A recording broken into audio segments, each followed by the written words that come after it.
Every empire swears its money is special. Today, they don't call it an empire. They call it the rules-based international order, the global dollar system, the neutral reserve currency of the world. But step back for a moment and look at the world as it actually works. Almost every country on Earth needs oil. Almost every economy, from the poorest to the richest, runs on it. Ships, planes, trucks, fertilizers, plastics, electricity grids, industry. Oil is the hidden bloodstream under everything. And almost all of that oil is priced in one currency. One country's money, one government's promises. So here's the uncomfortable question. Why does a barrel of Saudi oil sold to India or China or Europe have to pass through the US dollar first? Why does a tanker thousands of miles from Washington still bow to green paper printed in Washington? That's the petrodollar. And it didn't happen by accident.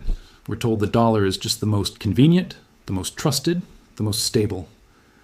As if the entire planet spontaneously voted and said, yes, let's price the lifeblood of modern civilization in the currency of one country. That seems fair. Money is supposed to be neutral. That's the story. But stories aren't reality. The dollar is not neutral, it's power. And to understand how that power was built, you have to go back to a time when the dollar wore a golden mask and pretended to be something it no longer is. In 1944, while World War II was still tearing cities apart, the Allied nations met in a little place called Bretton Woods. Their goal wasn't small. They wanted to redesign the world's financial plumbing. The Great Depression, currency wars, competitive devaluations, hyperinflation, fascism. Everyone had seen what happens when money breaks, so they tried to build something that would never break again. The solution they created sounded elegant on paper. Every major currency would be pegged to the US dollar, and the US dollar would be pegged to gold at $35 per ounce. In theory, this gave the world discipline. Gold was the anchor. The dollar was simply the bridge. In reality, it put the United States in a position no empire had ever enjoyed before. Everyone else's money depended on a currency that only one country could print. As long as other governments believed that those dollars were as good as gold, the system held. They could always send their dollars back and receive physical metal from American vaults, but there was an old temptation that no empire has ever resisted, spending more than it can afford. The United States fought wars in Korea and Vietnam. It built hundreds of military bases. It financed reconstruction and alliances. It expanded social programs at home. Dollars streamed out across the planet to soldiers, contractors, aid programs, and trade partners. Foreign governments started to do basic math. There were more and more dollars out in the world, but the pile of gold in Fort Knox wasn't growing at the same pace. Quietly, some of them began to say, "Thank you for the dollars. We'd like the gold now." By the late 1960s, countries like France were sending ships to New York to convert paper back into metal. The bluff was being called. The uncomfortable truth emerged. There were far more dollars circulating outside the United States than there was gold to back them. The promise at the heart of Bretton Woods was becoming mathematically impossible to keep. On August 15th, 1971, President Nixon went on television and did something no one was supposed to do. He closed the gold window. Overnight, the global contract changed. Foreign governments could keep holding dollars, but they could no longer demand gold. The dollar was no longer a claim on metal. It was just a claim on itself, a paper promise floating in a sea of other promises. That decision raised a terrifying question inside Washington. If the dollar was no longer tied to gold, what gave it value now? Why would the world continue to treat these pieces of paper as the bedrock of the system? When you remove gold, you need a new anchor, something the world absolutely must have, something every government, every factory, every army desperately needs to function. That something was oil. In the early 1970s, the balance of power in energy markets was shifting. Newly assertive oil-producing countries had formed OPEC. The United States, once a major exporter, was becoming more dependent on imports. Global demand for energy was surging. And then in 1973, the first great oil shock hit. Arab oil producers imposed an embargo on countries seen as supporting Israel in the Yom Kippur War. Overnight, oil prices quadrupled.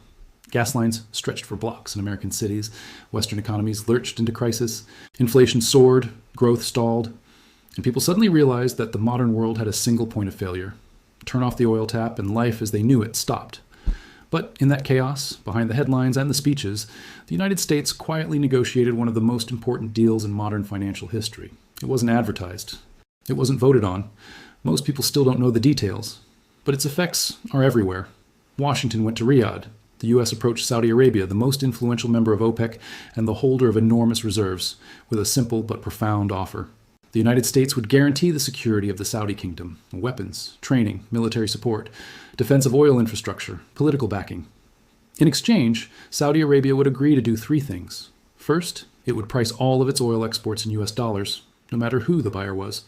Second, it would require other countries to pay in dollars as well. Third, it would take the dollars it earned and recycle them into US financial markets, especially US government bonds, security for the kingdom, structural global demand for the dollar. When the biggest OPEC player aligns itself with one currency, the rest of the cartel follows. Within a few years, oil, the most strategically important commodity on the planet, was effectively chained to the US dollar. Not by some natural law of markets, but by explicit deals, security guarantees, and mutual interests. That was the birth of what we now call the petrodollar system. Oil replaced gold as the backbone of the dollar's status. Not officially, not in treaties, but in practice. To see how this machine actually works, imagine you're running an economy far from Washington. You need oil to keep your cars running, your factories humming, your planes in the air.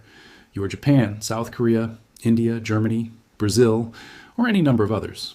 Your citizens earn salaries in yen, won, rupees, euros, or reais. But the global oil market doesn't care about your local money. It wants dollars. If you want oil, you have to get dollars.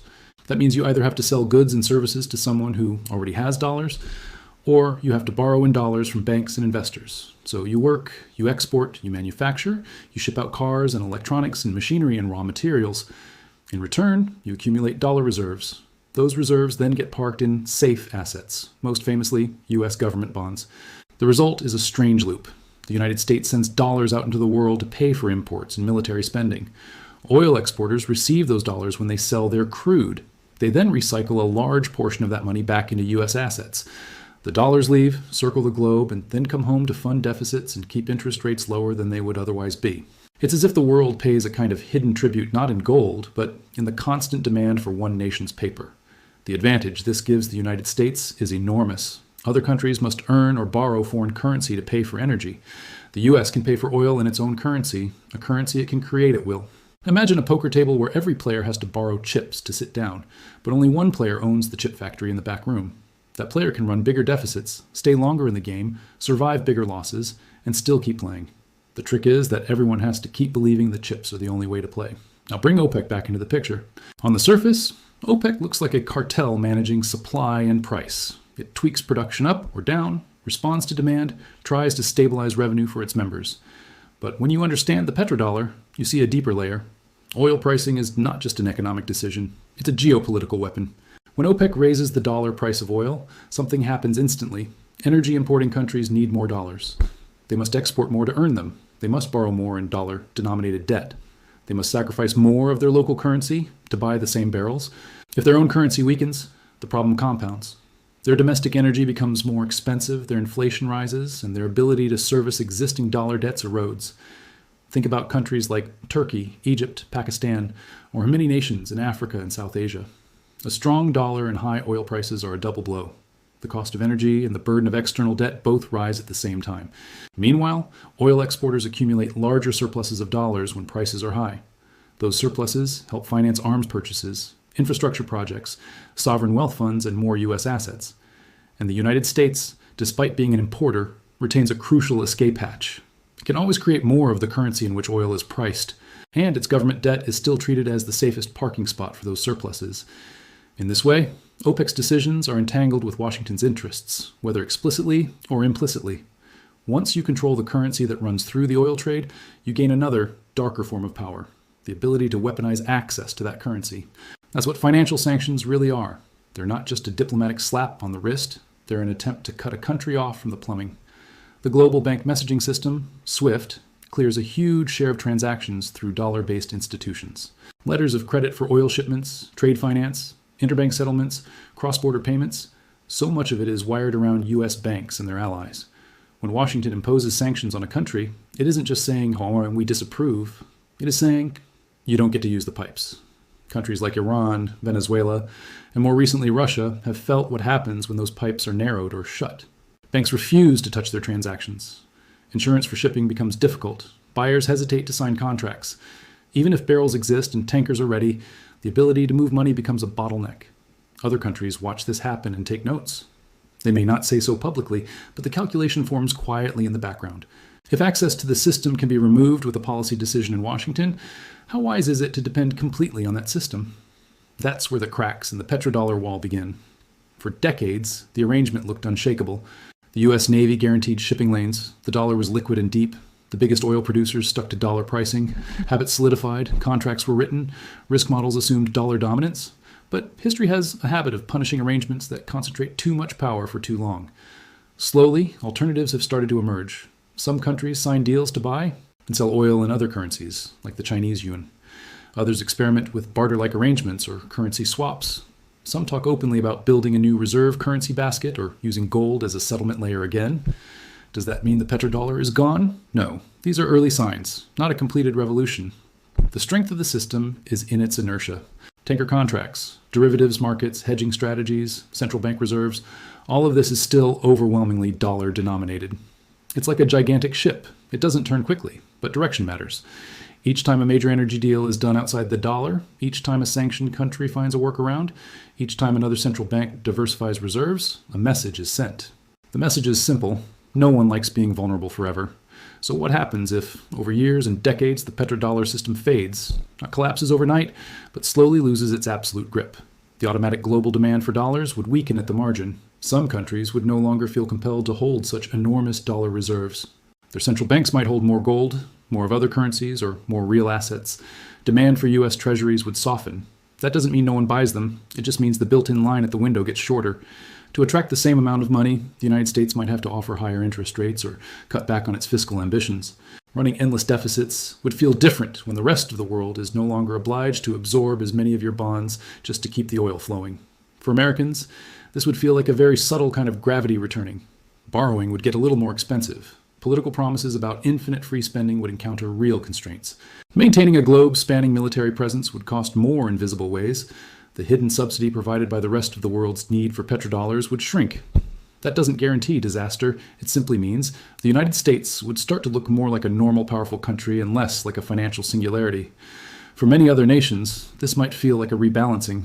A world where no single currency has a monopoly on energy trade is a world with more negotiation and less automatic obedience.